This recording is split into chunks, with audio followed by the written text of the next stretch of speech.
할렐루야. 이 고난 주간에 주님의 말씀을 통해서 우리에게 주시는 새로운 은혜가 있을 줄로 믿습니다. 짐 카비젤이라는 배우가 있습니다. 이름만 들어서는 어떤 배우인지 잘 모르시겠죠. 아주 유명한 배우인데요. 패션 오브 크라이스트라는 영화를 다 아시죠? 기독교인이라면 한 번쯤 이 영화를 보셨을 것입니다. 그렇습니다. 짐 카비젤은 이 영화에서 예수님의 역을 맡았던 배우입니다. 이 카비젤은 아주 독실한 천주교 신자라고 합니다. 패션 오브 크라이스트가 개봉된 후에 짐 카비젤은 인터뷰를 많이 했습니다. 그 인터뷰에서 촬영 당시에 자신이 체험하고 깨달은 것들을 간증했다고 합니다. 그는 촬영할 때 실제로 채찍에 맞아서 등이 30cm 이상 찢어졌고 십자가를 지는 장면에서는 어깨가 탈골되었습니다. 그리고 십자가에 못 박히는 장면은 5주간 동안을 촬영했는데 심장에 이상이 생겨 촬영이 끝난 후에도 심장 수술을 받았다고 합니다. 이것이 다가 아닙니다. 대부분 헐리우드 배우들은 종교 영화에 출연하기를 꺼린다고 합니다. 예수님 역할을 맡고 나면 다른 배역을 맡기가 힘들기 때문입니다. 더욱이 패션 오브 크라이스트는 촬영 시작 전부터 이슬람 신자들에게 감독과 스태프들이 살해 협박을 받았다고 합니다. 주인공 배우는 말할 것도 없었습니다. 그래서 이 영화의 감독인 멜 깁슨도 영화 배우입니다. 멜 깁슨이 이 모든 어려움을 다 감수하고 영화에 출연할 수 있겠느냐 그렇게 물었다고 합니다. 그때 짐 카비젤이 이렇게 대답했다고 합니다. 모든 사람이 부활의 영광은 원하지만 십자가의 고통은 원하지 않습니다. 고통 없이 금메달을 딸 수 있습니까? 이렇게 말했다고 합니다. 짐 카비젤은 촬영하는 동안 항상 기도했고 아내를 비롯해 같이 연기하는 배우들에게 중보 기도를 부탁했다고 합니다. 그리고 이 힘으로 영화를 찍을 수 있었다. 그렇게 간증하고 있습니다. 이런 고통의 인내와 기도가 있었기 때문에 패션 오브 크라이스트는 배너 이후 최고의 종교 영화가 되었습니다. 사람들은 누구나 영광을 좋아하고 평안을 원합니다. 그러나 부활과 영광은 십자가의 고난을 지나야만 얻을 수 있습니다. 부활과 영광은 십자가의 고난을 통과한 다음에 얻을 수 있다는 것입니다. 오늘은 고난주간이 시작되는 종려주일입니다. 이때부터 예수님께서 십자가의 죽음을 위해 예루살렘에 들어가시고 고난의 여정이 시작됩니다. 오늘 본문은 예수님이 십자가에 못 박히시기 바로 전날 밤의 상황입니다. 예수님은 지금 죽음을 목전에 두고 있습니다. 죽음을 목전에 두신 예수님은 말할 수 없는 번민을 느꼈습니다. 할 수만 있다면 이 잔이 지나가기를 바라는 마음도 있었습니다. 예수님은 이 고통스러운 순간에 제자들과 함께 있고 싶어 했습니다. 주님은 겟세마네 동산에 올라가서 기도하시는 습관이 있었습니다. 하지만 오늘은 좀 더 특별한 기도가 필요했습니다. 지금 예수님이 맡고 있는 상황은 비상한 상황이기 때문입니다. 예수님은 하나님의 뜻대로라면, 하나님의 여정대로라고 하면, 계획대로라고 하면 내일 십자가에 못 박혀 돌아가셔야 되기 때문입니다. 그래서 베드로와 야고보, 요한에게 함께 있자고 청하셨습니다. 하지만 제자들은 예수님의 다급하고도 간절한 마음을 알아채지 못했습니다. 제자들은 피곤한 몸으로 졸고 자며 기도하지 못했습니다. 주님은 자고 있는 제자들을 무려 3차례나 깨웠습니다. 그리고 마지막으로 이렇게 말씀하셨습니다. 때가 되었다. 일어나 함께 가자. 때가 되었으니 일어나 함께 가자. 오늘은 예수님의 이 마지막 밤에 남기신 말씀을 생각하며 은혜를 나누고자 합니다. 첫 번째로 주님은 제자들에게 이렇게 요청하셨습니다. 오늘 본문 38절 말씀인데요. 다 같이 한번 읽어볼까요? 시작. 이에 말씀하시되 내 마음이 매우 고민하여 죽게 되었으니 너희는 여기 머물러 나와 함께 깨어 있으라 하시고. 지금 예수님이 제자들에게 뭐라고 말씀하고 있어요? 여기 머물러 나와 함께 있자는 것입니다. 지금 이 순간 내가 너무 고통스러운데 나와 함께 있자. 예수님은 죽음 앞에서 극심한 번민을 느끼셨습니다. 주님은 이렇게 심정을 고백합니다. 내 마음이 심히 고민하여 죽게 되었으니. 내 마음이 너무 고통스러워서 죽을 지경이라는 것입니다. 예수님의 고민은 지극히 인간적인 고민입니다. 십자가형은 온 몸의 수분과 혈액이 다 빠져나가며 죽음을 당하는 가장 참혹한 처형입니다. 예수님은 하나님의 아들이지만 우리와 똑같은 육체를 가지셨습니다. 그러므로 우리와 똑같이 아픔과 슬픔과 외로움을 느끼셨습니다. 인간이므로 이 고통이 두려웠고 용기가 필요하셨을 것입니다. 예수님은 이 두려움과 고민의 순간에 제자들이 함께 있기를 원하셨습니다. 물론 제자들이 주님 곁에 머물러 있다고 해도 십자가의 고통을 대신하거나 나누어 질 수는 없습니다. 그런데도 주님은 제자들에게 함께 있기를 청하셨습니다. 왜 그렇게 하셨을까요? 그것은 제자들이 앞으로 증인이 되어주길 바라셨기 때문입니다. 제자들이 앞으로 복음의 증인, 부활의 증인이 되기를 바라셨기 때문입니다. 여러분, 부활은 일찍이 그 어느 누구도 경험해보지 못한 사건입니다. 이 사건의 증인이 되려면 먼저 십자가의 증인이 되어야 합니다. 다시 말하자면 십자가의 현장을 경험해야 그 다음에 예수님이 분명히 부활하셨구나, 부활의 산 증인이 될 수 있다는 것입니다. 그래서 주님은 이 십자가 고난의 현장에 제자들이 함께 있기를 원하셨습니다. 또 한 가지, 주님은 고통의 중보자를 원하셨습니다.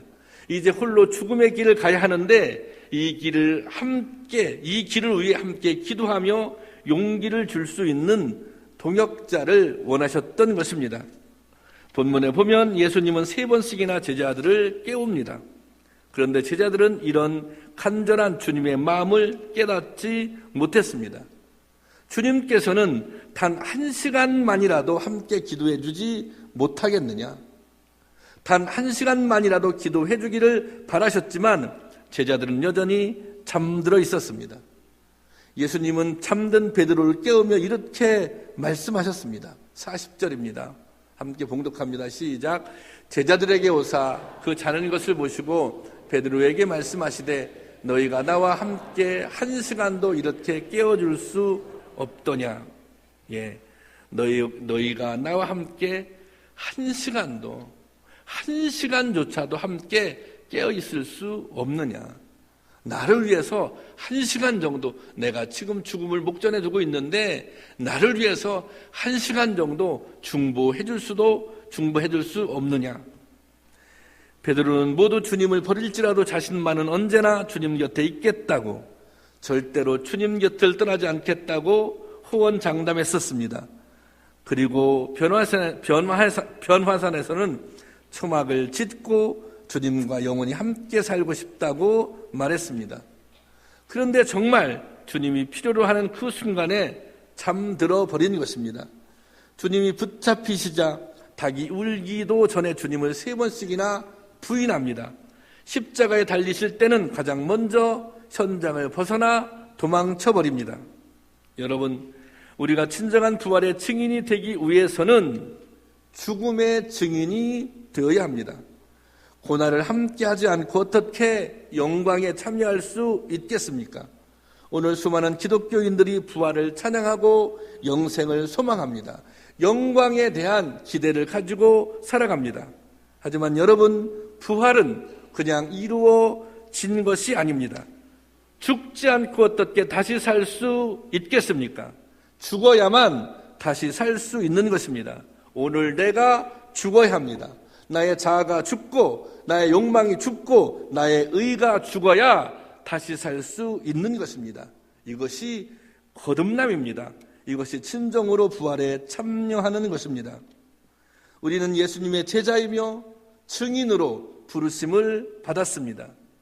증인된 삶을 살기 위해서는 고난을 경험해야 합니다.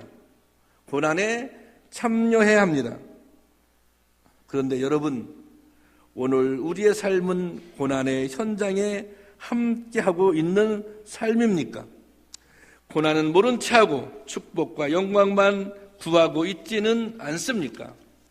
그러면 오늘 우리는 어떻게 예수님의 고난에 참여할 수 있겠습니까? 주님께서 이렇게 말씀하셨습니다.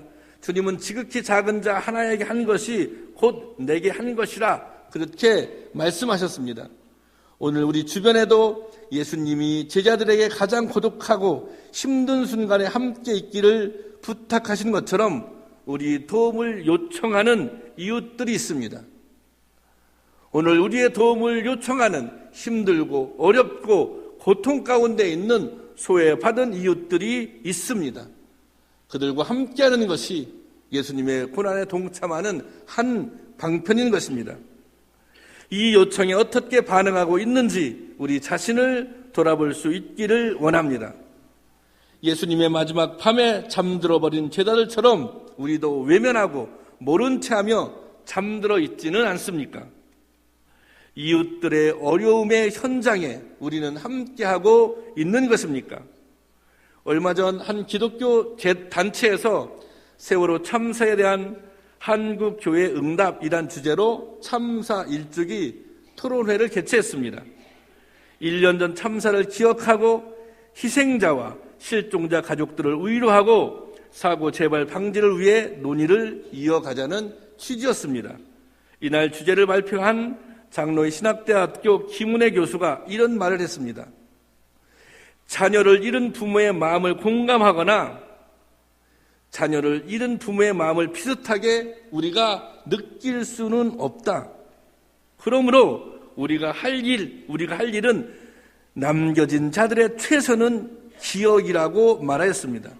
그들의 아픔을 기억하고 그들의 상처를 기억하고 그들의 억울함을 기억해야 한다는 것입니다.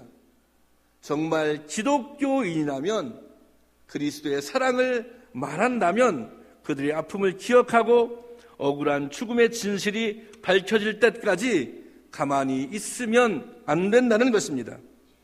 여러분, 우리를 필요로 하는 그곳에 주님의 이름으로 함께할 수 있는 저와 여러분이 될 수 있기를 원합니다. 고난의 증인이기에 영광의 산 증인이 될 수 있기를 원합니다.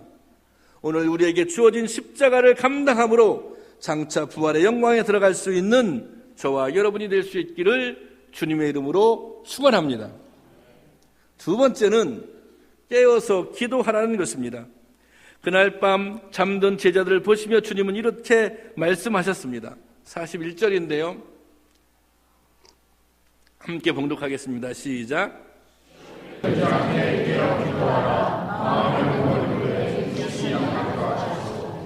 시험에 들지 않게 깨어 기도하라는 것입니다.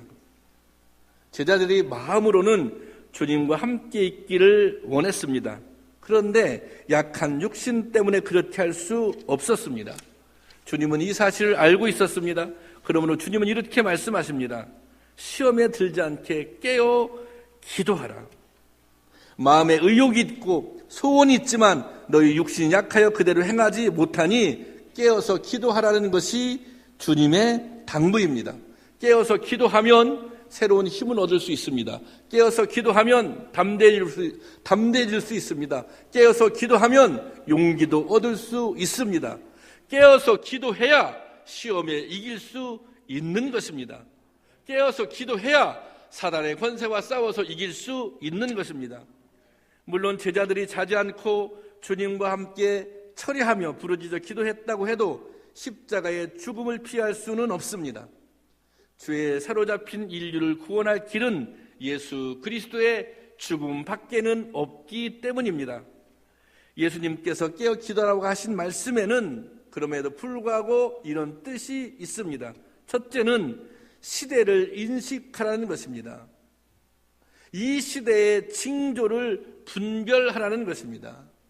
지금 상황이 어떻게 돌아가고 있는지 깨달아 알라는 것입니다. 두 번째는 사단과 맞설 힘을 얻기 위해 기도하라는 것입니다.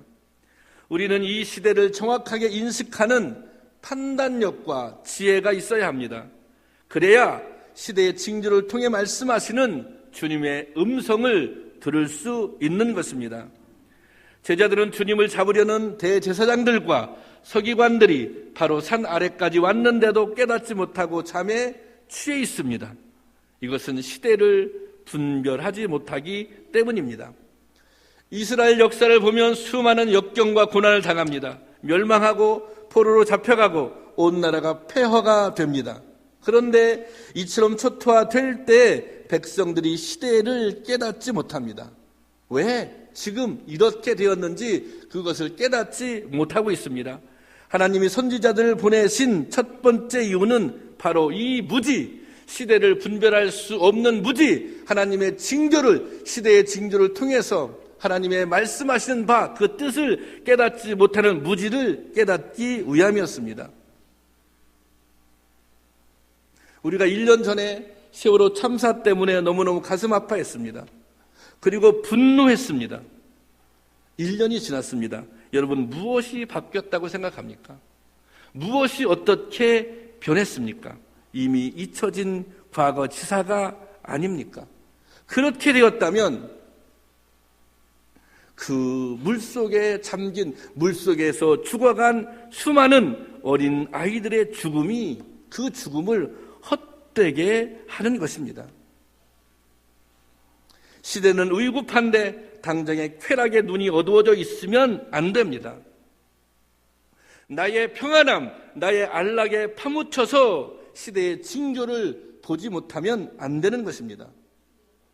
한국교회는 바로 이 영적 둔감함이 심각한 문제입니다. 성도들은 복과 성공에만 집착하고 목회자들도 복과 성공만 이야기하니 영적으로 점점 무지해 갑니다. 복 받는 게 잘못되었다는 것이 아닙니다. 성공하는 게 잘못되었다는 것이 아닙니다. 성공과 복, 그 전에 중요한 것은 하나님의 뜻을 분별하고 하나님의 뜻에 따라 행하는 것이 먼저인 것입니다. 누구나 위로의 말, 축복의 말을 좋아합니다. 하지만 지금 우리에게 필요한 것은 이것만이 아닙니다. 위로는 진정으로 통회하는 자의 것입니다. 복은 먼저 하나님 나라와 그 의를 구하는 자들이 받을 것입니다. 여러분, 지금은 자다가도 깰 때입니다. 기도가 필요한 시대라는 것입니다. 사단이 성도들을 시험하고 미혹하는 때임을 분별하고 깨어 일어나 기도해야 하는 것입니다. 이렇게 기도해야 사단의 정체를 파악할 수 있습니다. 이렇게 기도해야 사단과 싸워 이길 수 있습니다. 이렇게 기도해야 시험을 이길 수 있는 것입니다. 예수님께서는 감당하기 힘든 시험이 닥쳐왔을 때 겟세마네 동산에 올라가서 기도하셨습니다. 정말 비상한 상황에서 비상한 기도를 하신 것입니다. 땀방울이 핏방울이 될 때까지 기도하셨습니다. 이 주님의 모습은 우리가 시험을 이기는 힘이 어디서부터 오는지 보여줍니다. 기도하지 않으면 적극적으로 사단과 맞서 싸울 수 없습니다. 기도하지 않으면 고난의 시험을 이길 수 없는 것입니다. 예수님은 이렇게 기도하셨습니다. 그러나 나의 원대로 마옵시고 아버지의 원대로 하옵소서. 이것은 가장 위대하고 능력 있는 기도입니다.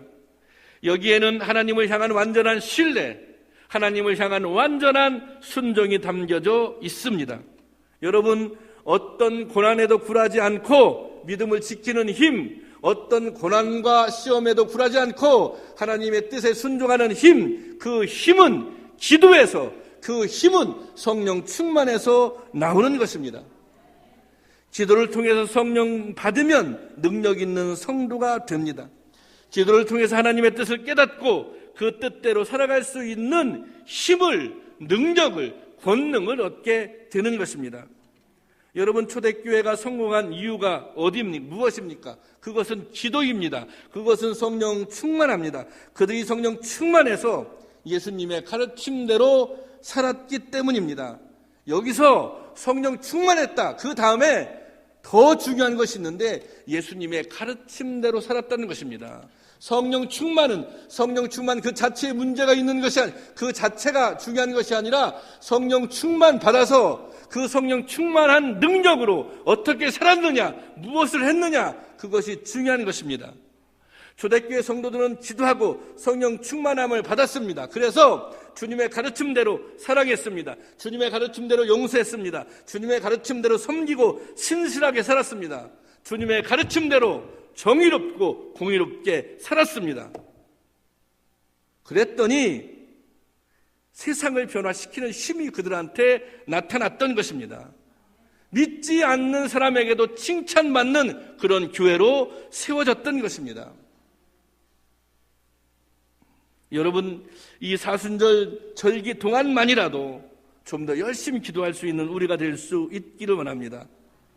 이 사순절 특별 새벽 기도회 때 한 주간 하는데요, 여러분 한 분도 빠짐없이 다 참석할 수 있기를 주님의 이름으로 권면합니다.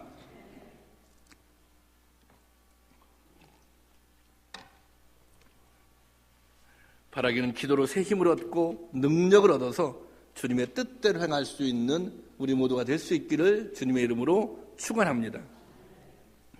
그리고 마지막으로 주님은 일어나 함께 가자고 말씀하십니다. 지금 자고 있는 제자를 향해서 일어나 함께 가자. 46절 말씀인데요, 한번 볼까요? 시작. 일어나 함께 가자. 보라, 나를 파는 자가 가까이 왔느니라. 이제 주님은 마지막 때를 맞이하고 있습니다. 날이 밝으면 주님은 십자가에 못 박혀 죽게 됩니다. 그런데 주님은 제자들에게 일어나라고, 일어나서 이제 나와 함께 가자고 말씀하십니다. 이 말씀은 단지 이제부터 당하게 될 고난의 현장에 함께 가자는 뜻만이 아닙니다. 내가 십자가에 못 박혀 죽는 그 고난의 현장에 함께 가자, 요 뜻만에 국한되어 있는 것이 아닙니다. 이 말씀에는 좀 더 깊은 뜻이 담겨져 있습니다. 이제 십자가에서 부활하신 예수님께서 이루어야 할 길, 복음의 길, 구원의 길, 이 땅에 하나님 나라를 세우는 그 길에 함께 가자는 의미입니다. 이 길은 두렵고 힘든 길입니다. 때로 십자가를 져야 하는 길이기도 합니다. 주님이 함께 가자고 하셨지만 제자들 중 그 누구도 주님의 십자가의 길에 함께하지 못했습니다. 왜 못했습니까? 두려웠기 때문입니다. 하지만 이 길은 반드시 우리가 가야 할 길입니다. 우리가 부활의 영광에 참여하기를 원한다면, 우리가 그리스도의 영광에 참여하기를 원한다면 이 길을 가야 된다는 것입니다. 예수님이 십자가를 지고 걸어가셨던 골고다의 길은 십자가의 길이라고 부릅니다. 이 길 위에서 주님은 무수히 넘어지고 쓰러지셨습니다. 그때마다 채찍에 맞았고 피 흘리셨습니다. 마침내 골고다 언덕 위에서 주님은 십자가 위에서 못 박히셨습니다. 온 몸에 물과 피를 다 흘리셨습니다. 그리고 돌아가셨습니다. 그런데 이것이 다가 아닙니다. 이것이 끝이 아닙니다. 이것이 끝이라면 주님이 그리스도가 될 수 없습니다. 십자가의 길은 죽음으로 끝나는 길이 아닙니다. 이 길의 마지막은 부활입니다. 이 길의 마지막은 다시 사는 길입니다. 제자들이 다 도망쳤던 것은 제자들이 부활을 몰랐기 때문입니다. 부활의 진리를 깨닫지 못했기 때문입니다. 마침내 주님의 부활을 목격했을 때 제자들이 다시 돌아옵니다. 예수님의 십자가 앞에서 함께 하지 못했던 제자들, 전부 비겁하게 겁먹고 도망쳤던 제자들이 다시 돌아옵니다. 그래서 주님이 함께 가고자 하신 그 길로 돌아옵니다. 그리고 증인의 삶을 살아갑니다. 부활을 경험한 사람만이, 부활에 대한 확실한 믿음이 있는 사람만이 주님이 말씀하셨던 그 길을 온전히 함께 갈 수 있는 것입니다. 주기철 목사님이 작사하신 영문밖길이라는 찬양이 있습니다. 주기철 목사님이 일제 신사참배에 반대하다가 옥에 갇혀 고문을 당할 때 이 찬양을 불렀다고 합니다.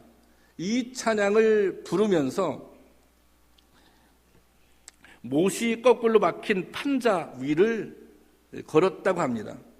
당시에는 작곡을 하는 사람이 많지 않았고 찬양곡도 많지 않았기 때문에 이 찬양시는 루마니아의 이바노비치라는 작곡가가 만든 아름답고 푸른 도나우라고 하는 곡에 맞추어 불렀습니다.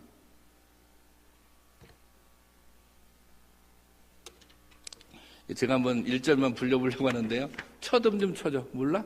첫음. 악보가 없어?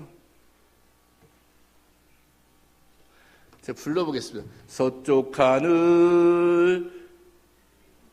이게 일부 예배 때는 잘 됐는데,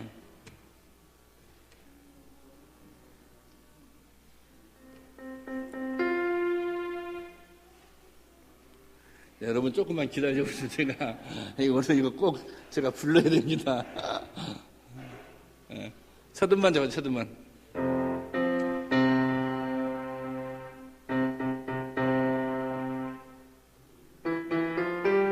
됐어.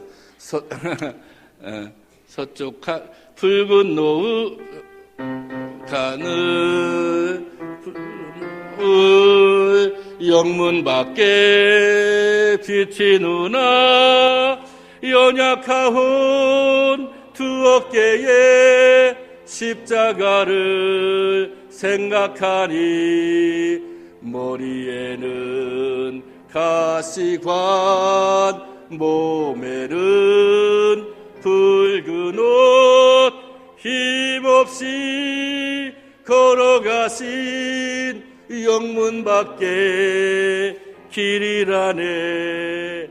한 발자국 두 발자국 걸어가신 자욱마다 뜨거운 눈물 붉은 피가 가득하게 고였구나. 간악한 유대병정 포악한 로마병정 걸음마다 자욱마다 가진 포악 지녔구나. 3절 눈물 없이 못 가는 길 못 가는 길 영문 밖에 좁은 길이 골고다의 길이라네. 영생복락 얻으려면 이 길만이 걸어야 해. 배고파도 올라가고 죽더라도 올라가세. 4절 가사는 이렇습니다. 아픈 다리 싸매주고 저는 다리 고쳐주사 보지 못한 눈을 열어 영생길을 보여주니 7전8기 할지라도 제 십자가 바로 지고 골고다의 높은 곡에 나도 가게 하옵소서. 5절은 다 같이 읽겠습니다. 십자가 곡에 제 아무리 어려워도 주님 가신 길이 오니 내가 어찌 못 가오리. 주님 제자 베드로는 거꾸로도 갔사오니 고생이라 못 가오며 죽음이라 못 가오리. 주기철 목사님은 예수님의 거르신 십자가의 길을 생각하고 거꾸로라도 십자가를 지고 그 길을 가고자 했던 베드로를 생각하며 고통을 이겼습니다. 이 고난주간이 시작되는 고난주일에 주님은 우리에게 이렇게 말씀하십니다. 나와 함께 여기 머물라. 깨어서 기도하라. 그리고 일어나 함께 가자. 땅끝까지 복음을 들고 함께 가자. 이 땅에 하나님 나라를 세우기 위해 함께 가자. 이 땅에 하나님의 공의가 이루어지는 세상을 위해 함께 가자. 주님의 몸된 교회를 온전히 세우기 위해서 함께 가자. 여러분, 오늘 주님의 말씀에 우리는 어떻게 응답하겠습니까? 이 시간 찬양하고 기도하기를 원하는데요. 십자가의 길 순교자의 삶이란 찬양인데요. 여러분, 이 찬양하면서 정말 우리가 깨어 기도하기를 원합니다.